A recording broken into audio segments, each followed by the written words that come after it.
साथियों, मैं सबसे पहले तो माननीय उच्चतम न्यायालय को इस बात की बधाई देता हूं कि जो इलेक्टोरल बॉन्ड्स को लेकर उन्होंने एक क्रांतिकारी फैसला दिया है, जिसमें ये उजागर हो गया कि किस तरह से ईडी, आईटी, सीबीआई का एक हथियार के रूप में काम केंद्र सरकार कर रही है पैसा वसूल करने के लिए। और इस बात को पूरे अच्छे ढंग से माननीय राहुल गांधी जी ने अपने बयान में कहा है। बात यह है कि मोदी जी एक तरफ कहते हैं शेल कंपनीज हमने समाप्त कर दी, लेकिन शेल कंपनीज से वो बॉन्ड्स खरीदे हुए उसका चंदा वसूल कर रहे हैं, स्वीकार कर रहे हैं। ये तो विरोधाभास है अपने आप में, इसका कोई जवाब नहीं देते। और इसका जवाब फाइनेंस मिनिस्टर न देते हुए होम मिनिस्टर साहब देते हैं। माननीय चुनाव आयोग पूरे तरीके से आज इस तरह से काम कर रहे हैं जिस तरह से वे एक सरकार के एक डिपार्टमेंट हो। निष्पक्षता उनकी खासियत होना चाहिए, लेकिन जब उनसे पूछा जाता है कि आपने विपक्ष के लोगों को हमेशा नोटिस दिया कुछ बोलने में, आपत्तिजनक भाषण देने में, लेकिन आपने प्रधानमंत्री जी और बीजेपी के नेताओं के खिलाफ कार्रवाई क्यों नहीं की, उसका कोई उत्तर नहीं देते। हम आज इस बात के लिए माननीय उच्चतम न्यायालय से अनुरोध करते हैं कि आपके सामने पिटीशन है, उस पिटीशन में इस बात को तय कर दीजिए कि निष्पक्षता से माननीय चुनाव आयोग काम करे। ईवीएम पर शेर शायरी करने के बजाय वे पूरे ईमानदारी के साथ निष्पक्षता से चुनाव की तैयारी कराएं। विपक्ष के नेताओं से वे चर्चा करें और हमारे जो प्रश्न हैं उनका उत्तर हमें दें। उन प्रश्नों का उत्तर आज तक नहीं दिया गया। बात यह है, दो तरह की शक्तियां होती हैं, एक असुर शक्तियां होती हैं, दूसरी देव शक्तियां होती हैं।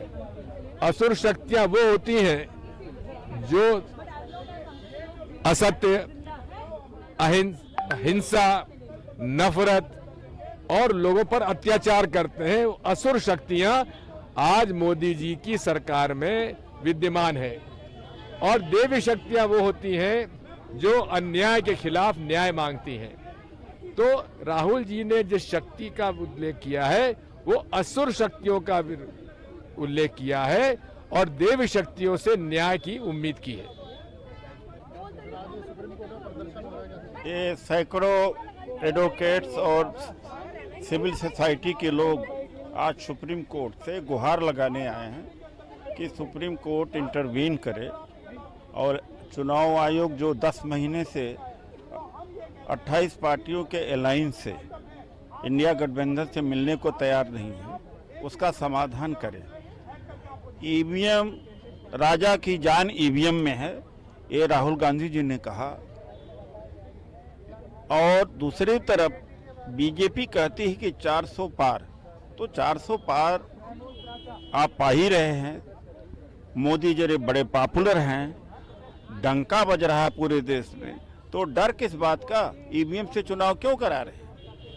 हमारी मांग है कि बैलेट पेपर से चुनाव हो, अगर बैलेट पेपर से न हो सके तो 100% वीवीपैट की जो पर्ची है वोटर के हाथ में मिले और वो डिब्बे में डाला जाए, उसकी काउंटिंग को सही माना जाए।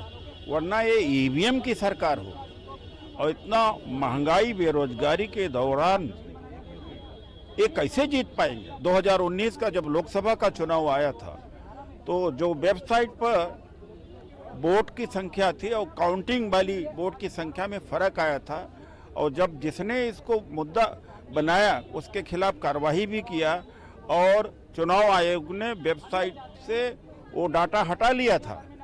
तो चुनाव आयोग मिला हुआ है और जिस आयोग या चुनाव मोदी जी ही कमिश्नर नियुक्त करें, मोदी जी ही के वही व्यक्ति इनका चुनाव करे।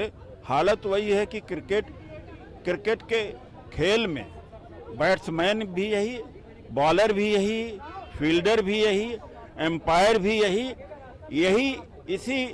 यही हालत आज डेमोक्रेसी की बनी हुई है, राजनीति की बनी हुई है। तो वीवीपैट से, बैलेट से चुनाव होना चाहिए, इसको लेकर के आज हम लोग यहाँ पर डेमोन्स्ट्रेशन कर रहे हैं। फिर भी समय बहुत है। हम इंडिया गठबंधन के, हमारा आग्रह कि इंडिया गठबंधन के सभी दलों को एक बड़ी रैली करना चाहिए, पूरे देश में प्रदर्शन करना चाहिए, पूरे देश के अंदर आंदोलन होना चाहिए। किसानों ने, तमाम लोगों ने कहा है कि अगर इस बार ईवीएम से चुनाव होगा तो ईवीएम को तोड़ेंगे। तमाम तरह से आवाज आ रही है, तो अभी बहुत समय है, तो इसको दुरुस्त किया जा सकता। हम अभी बहुत जल्दी ही अपना फ्यूचर कोर्स ऑफ एक्शन आपको सूचित करेंगे कि हम आगे क्या कार्रवाई करें। एक तो राक्षसी शक्ति होती है, एक देवताओं की शक्ति होती है।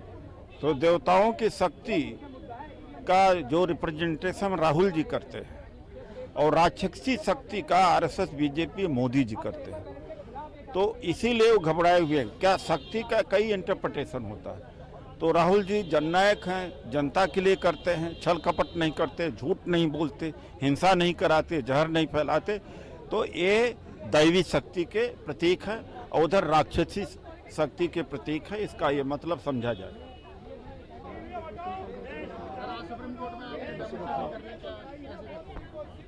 मैं अल्कोहल, यस,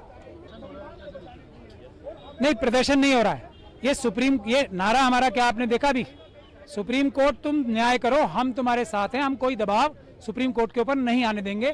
जो आरएसएस और बीजेपी और दूसरे लोग ये दबाव बना रहे हैं, ऐसा माहौल क्रिएट कर रहे हैं, जैसे 2018 में 4 सुप्रीम कोर्ट के जजेस को सड़क पे आके प्रेस कॉन्फ्रेंस करनी पड़ी थी कि हम पे दबाव है, जनता हमें बचाए। आज जनता खड़ी हो गई है सुप्रीम कोर्ट की रक्षा करने के लिए, अपने हर संस्थान की रक्षा करने के लिए।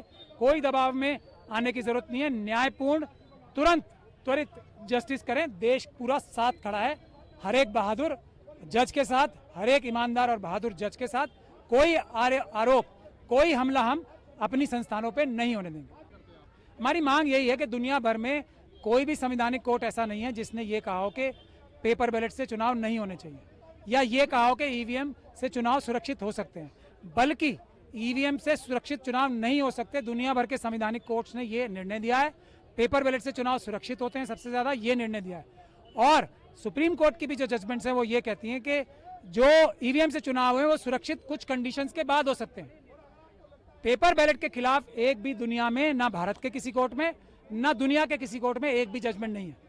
तो ईवीएम के ऊपर जो थोपना चाहते हैं, ईवीएम के लिए जो ये कहना चाहते हैं कि चुनाव सिर्फ ईवीएम से होगा, वो सुप्रीम कोर्ट के साथ धोखा कर रहे हैं, भारत के संविधान के साथ धोखा कर रहे हैं और देश की जनता के साथ धोखा कर रहे हैं। क्योंकि उनके मन में चोर है, वो चोरी करना चाहते हैं वोटों की, क्योंकि जनता उन्हें वोट नहीं दे। आराम से धक्का मुक्की नहीं होगा।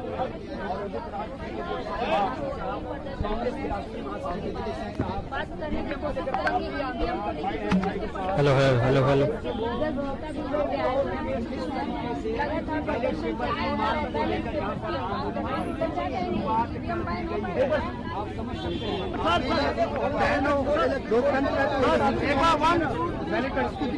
एग्जाम हैक वो हैक नहीं किया जा सकता, वो भी हैक किया जा सकता। चुनाव आयोग इस बात को तो नहीं मान रहा है कि जो यूपी में ऐसा है कि एग्जाम हुआ था, लीक हुआ था, नहीं हुआ था।